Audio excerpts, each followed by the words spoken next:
Success will be our delight when we meet opportunities well prepared. This comes with gaining knowledge, working hard and persevering. Hi there, I'm Adrian Atkinson. Welcome to Jamaica Magazine. Coming up on the pages, we'll look at Jamaica's immunization program that's helping to prevent illnesses and deaths. Plus, residents on reclaimed, mined-out bauxite lands producing successfully through greenhouse farming. And we'll look at a set of high school first home students showing off their knowledge of renewable energy technology. Sit back and relax for those and more after these messages.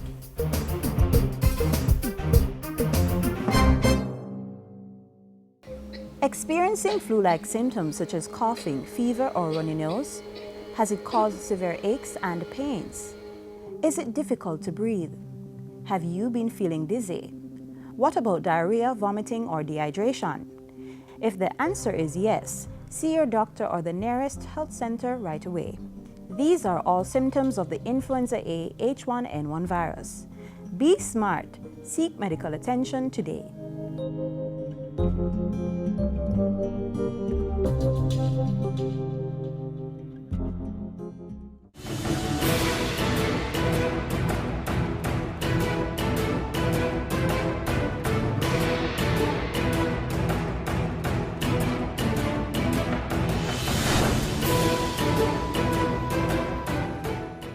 In Jamaica, children must be fully immunized before entering school, and that is usually a part of mandatory school medicals due before the start of each academic year. Let's take a look at why immunization is so important.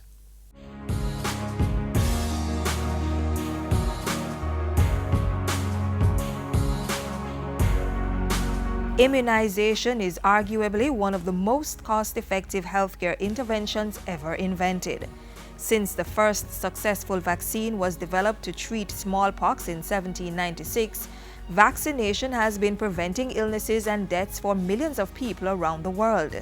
According to the World Health Organization, about 2 to 3 million deaths are prevented each year because of persons taking up vaccines or being immunized. Through vaccination, smallpox was declared eradicated from the world in 1980, and that's a significant achievement. Other diseases are on the verge of being eradicated through the process of immunization here in Jamaica. Immunization has led to a substantial reduction of illnesses and death from diseases such as polio, measles, whooping cough, and newborn tetanus. Measles deaths have decreased by almost 80% over the past 10 years, which again is a significant achievement. Jamaica's immunization program has managed to eliminate a number of vaccine-preventable diseases over the years. These include polio, which usually left children paralyzed. Jamaica had the last case, for example, of polio in 1982, the last case of locally transmitted measles in 1991, the last case of diphtheria in 1995, the last case of rubella in 2000, and the last case of newborn tetanus in 2001. In 2011, the country recorded 100% immunization coverage for BCG or tuberculosis. Thanks to the expanded program on immunization EPI, which began in 1976, the population coverage against vaccine-preventable diseases remains relatively high. Under the program, immunization coverage for children under 2 years old reached 93 to 94% in 2010-2011. The expanded program on immunization provides free vaccination to children ages 0 to 7 during the routine immunization schedule of the Ministry of Health. This is an integral strategy to reduce child mortality and morbidity. First, we give at birth up to 6 weeks of age BCG vaccine, which is given usually in the hospital setting, and BCG protects against tuberculosis. At 6 weeks, 3 months, and 6 months, babies are due a vaccine against polio, which prevents poliomyelitis, as well as the pentavalent vaccine or the 5-in-1 vaccine. Then at 12 months of age, the MMR vaccine is administered to protect children against measles, mumps, and rubella. At 18 months, we give the first set of booster vaccines, and we give boosters again for MMR. The children get DPT as well, which is for diphtheria, pertussis, and tetanus. And then they also get the polio vaccine at that time as well. Between the ages of 4 to 6 years, children must get a second booster vaccine for DPT as well as a second booster vaccine for polio. A lot of these vaccine-preventable diseases are actually quite contagious and can cause death, especially among our young children. And so therefore I would encourage parents to ensure that their children are appropriately vaccinated. In Jamaica, children must be fully immunized before entry to school, and that is usually a part of mandatory school medicals due before the start of each academic year. They have to present the immunization record at the health facility to confirm that the vaccines indeed have been done, and if they are missing any vaccines for whatever reason, then they are provided for them at the health facility. The immunization record is part of the Child Health Development Passport introduced for every child in 2010 to replace the immunization cards used previously. As part of its public education initiative, the Ministry of Health displays posters and other material at health centers and schools, reminding parents and caregivers about the immunization schedules, showing what vaccine is due and when. Disease surveillance is also practiced at ports of entry to combat the country's increased susceptibility to new diseases due to globalization and increased travel. Across the board, government is on a mission to improve the health of the nation by making traditional vaccines available and exploring new and non-traditional vaccines to tackle other diseases. For example, the mitigation of NCDs like some cancers, which can be prevented through vaccination, such as the vaccine for the human papilloma virus, which causes cervical cancer, falls in line with the Ministry of Health strategic plan to improve the offering to the public. And the commitment today is that we will work to ensure that other vaccines on the market with a proven track record are introduced as part of our routine administration to our population.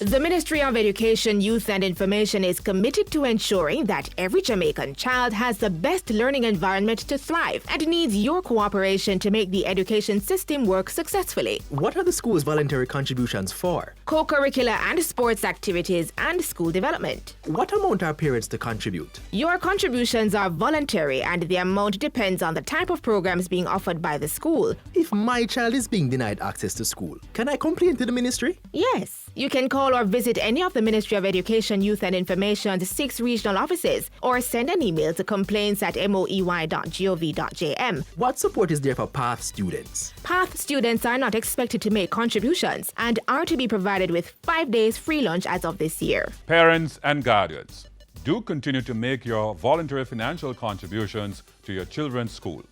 The institutions need your assistance for their school development and sporting activities. Remember, every child can learn. Every child must learn.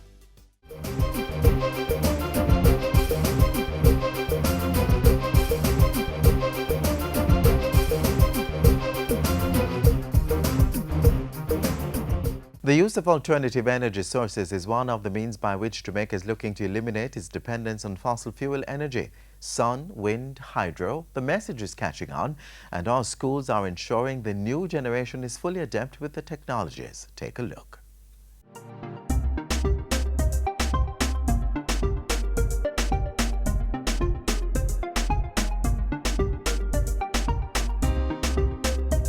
My name is Jamal Hall and I'm here at Monroe College at our First Form Science Energy Day extravaganza. We are trying to inculcate the use of various alternative energy sources among the First Form group. Some of them are as displays where you have the wind powered, solar powered. This is Sandre, he has his piece right here. Sandre, tell me about your piece. This is a solar pressure cooker. It heats up. When the light shines onto the fire paper, it heats up inside of the box, and because the glass is here, it traps the heat, and it heats up the water bottle. So I would like to feel it now. Yes, please. Oh, it's hot. It's hot. It's hot. Thank you. All right, let's move over to a wind-powered house done by Sinilla Form 1X. Good day, Sinil. This is a wind-powered turbine, the wind powers the bicycle generator, then it moves down to this wire and it powers the light bulb. What made you choose a wind-powered house? I felt it was good because of how Monroe was breezy. Okay. And it took me a day to build it. What have you learned about renewable energy from the project? That it saves work energy Saves energy. and it prevents global warming. One of the big thrusts we have here is to ensure that we stimulate an interest in the sciences from very early. So once the kids come in first form, it's a way of stimulating that natural intellectual curiosity and interest in the sciences, particularly alternative energy that the school is very passionate about. And it all ties into this whole thrust towards what we call STEM education, which is science, technology, engineering, and mathematics. And it really is a part of a broader thrust by the school to ensure that this is deeply engendered in the boys and there's this real interest and drive and passion that they have. Hopefully they'll go on to become scientists themselves. We'll now be moving over to a solar-powered car. Let's see how that works.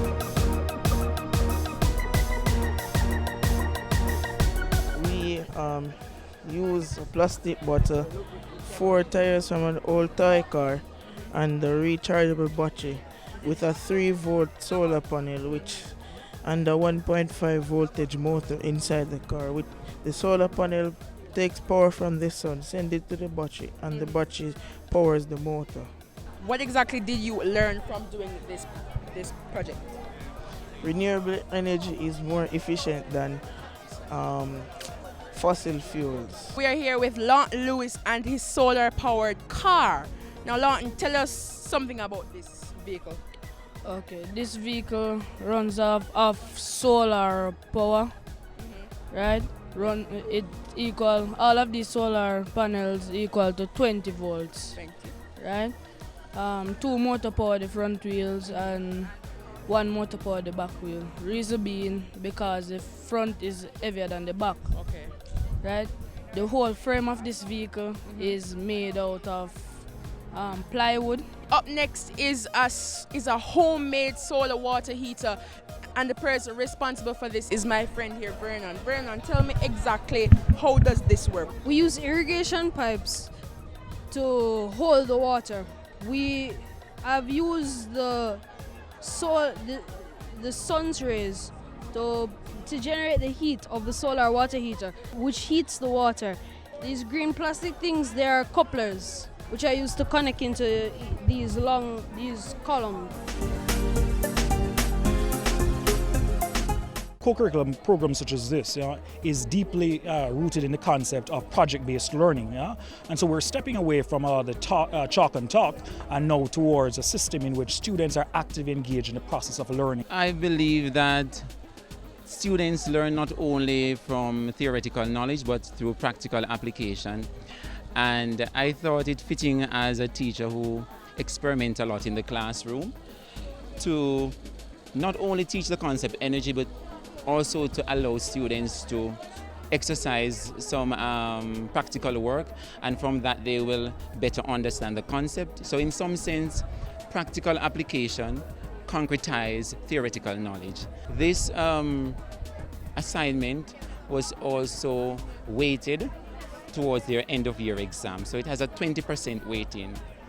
This, I think, is very interesting for first formers, so it's like an SBA component of their final exam. Now it's time to check out my masterpiece. Let's go. Okay, this is a solar-powered company. Now, everyone made houses, but I decided to make a company that could be later on used, meaning that it could develop to something bigger. Here, I have my solar panels, and if the sun shines, heats up these 2 panels, and then the light inside the house turns on. The benefits of solar is basically it is healthier, it's cheaper. They are more cleaner and release less pollutants in the atmosphere than other energy forms. I found out that green energy is the best energy and that solar panel isn't there and it's better than using the normal electricity. This whole day is basically about the use of renewable energy, and we are just so glad that you could be able to stop by and see what we have to share, and now we can spread to the whole world what you can achieve using renewable energy sources.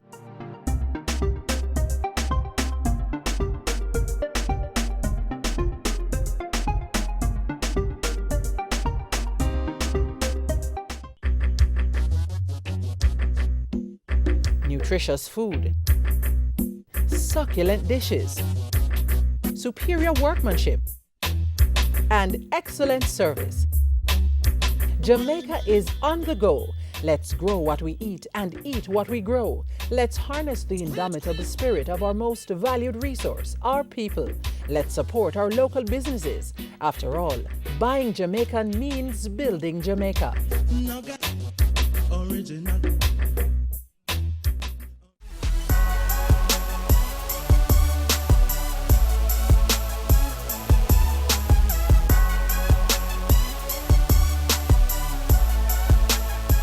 Development comes about with the right synergy of people, resources and opportunity. And this is the reality for residents in a number of bauxite mining communities who have been assisted with greenhouse farming and market links. Take a look.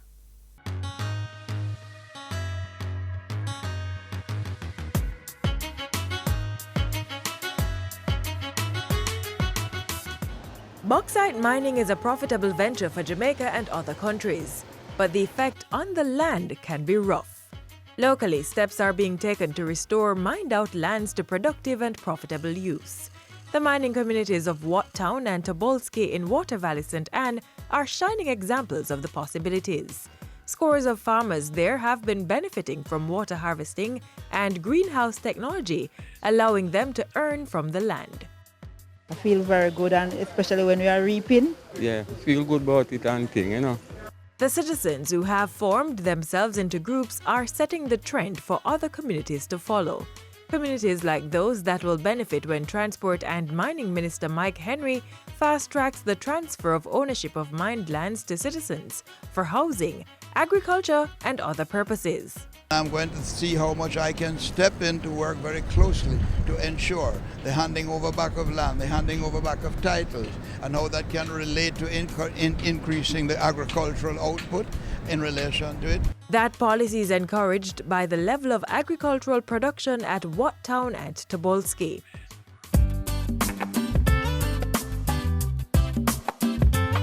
The people who are buying are happy with the product, because the reliability is so important. The farmers have been supplying the hotel and supermarket retail sectors and are overjoyed at what they have been able to achieve on mined lands which were previously idle. This is an opportunity for all of us here in this community, because we have never seen anything like this before. We produce tomato and sweet pepper, and we are doing well. When you compare it to outdoor farming, this is actually a lot more than outside. Most of the young people want to come in now, so we would like some more rows to put up. Mining pits on the properties have been transformed into rainwater harvesting ponds, which provide a reliable supply of water for the plants in the greenhouses. Over 8,000 kilograms of produce were supplied in the first 4 months of the project at Wat Town. I want to tell you that we have 20 farmers that is benefit from this greenhouse. 20 farmers. And right now we are having a lot of tomato and sale. For now we have at least almost 17,000 pounds of tomato supplied. Well, the pepper, as you see it, we have order for the pepper, but it's only ripe pepper they are taking now. Similar initiatives are also established at other communities affected by bauxite mining, including Schwallenberg and 9 Miles in St. Anne, Content, Blue Mountain and Rose Hill, Manchester, and Myersville in St. Elizabeth. They have all been supported financially and technically at an overall project cost of $243 million through the Jamaica Social Investment Fund's Rural Economic Development Initiative at the Jamaica Bauxite Institute. I am very pleased to see that even though farmlands have been used for bauxite mining. A way out has been provided for the farmers. Beneficiaries of restored bauxite lands are encouraged to make the best productive use of their properties. And with major developments in transportation on the horizon, the Transport and Mining Minister says farming on these lands will get more lucrative with easier access to rail, road, and air cargo transportation. So what I want you to appreciate is the vision that I'm seeking to bring in the connectivity of farming, transport, and reaching there. Supporting sustainable development of communities on lands which have been mined, promoting self-sustainability and integrating mined-out areas in national development.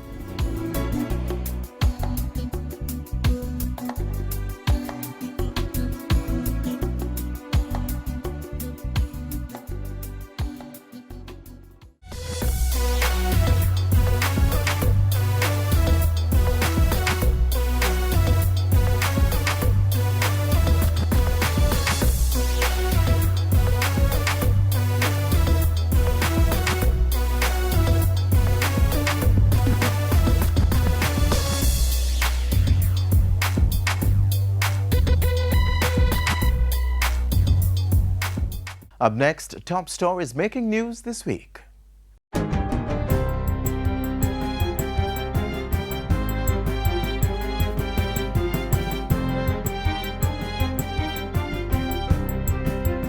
Hi there, I'm Simone Wolf with your JIS News of the Week.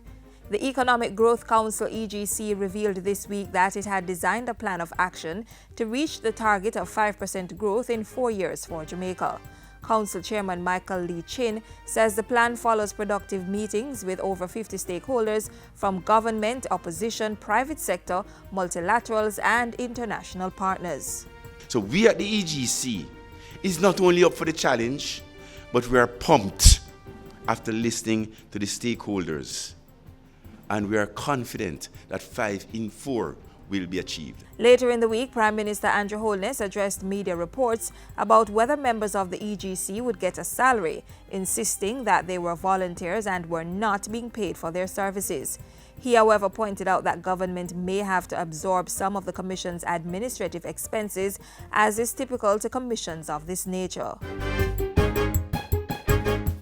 Jamaica is moving apace with work to mitigate the threat of international banks no longer processing financial services for the clients of local banks out of fear of money laundering, fraud, and terrorist financing.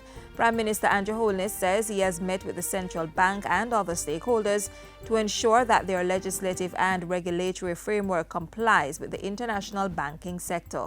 Once we have complied, I think that the overseas regulators should ensure that those who comply are rewarded, that we are taken off whatever watch list or whatever concerns there are, that we are allowed access, and that we can, which we want to do, operate as legitimately respected banking institutions that comply with the international standards.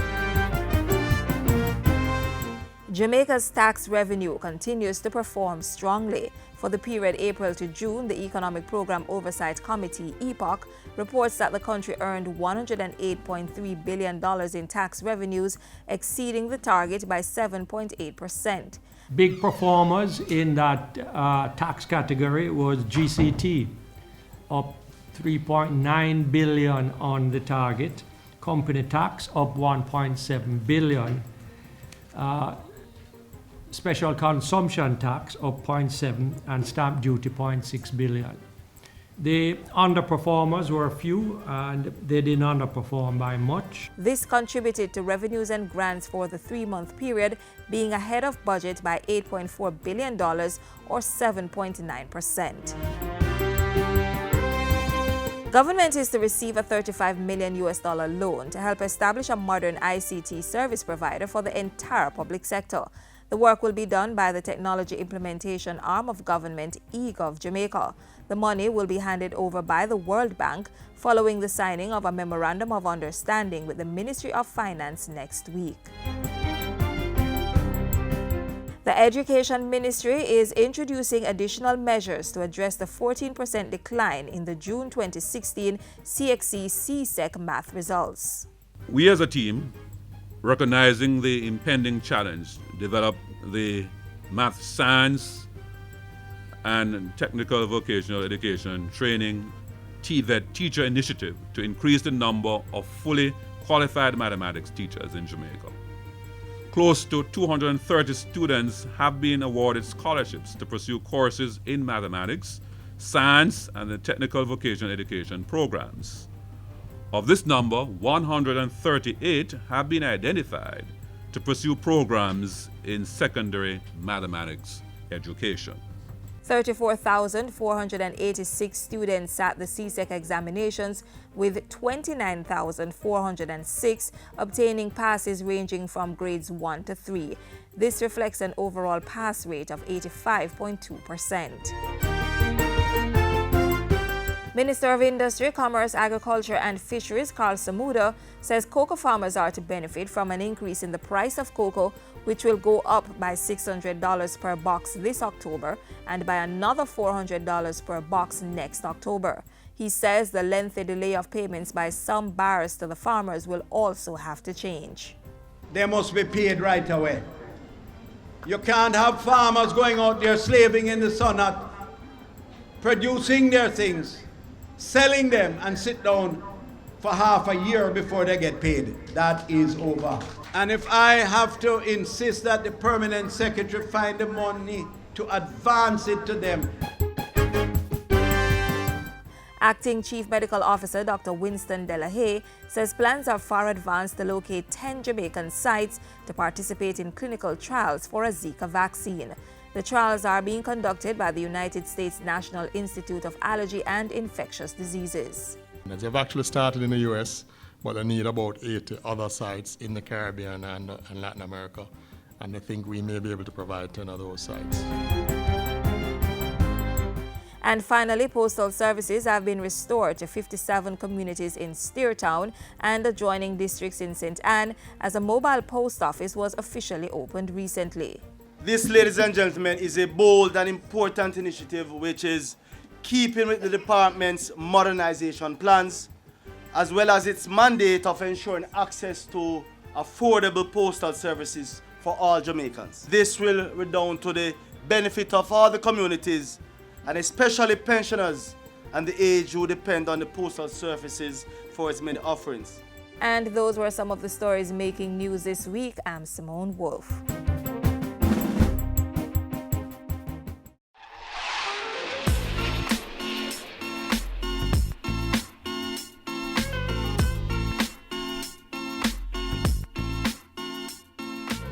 And this is where we take our leave on yet another enlightening edition of Jamaica Magazine.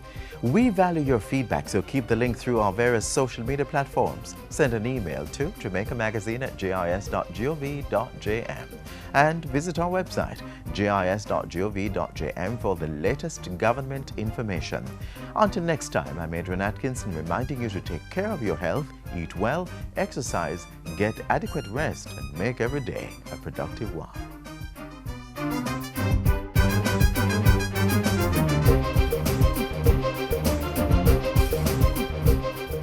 This has been a production of the Jamaica Information Service, the voice of Jamaica.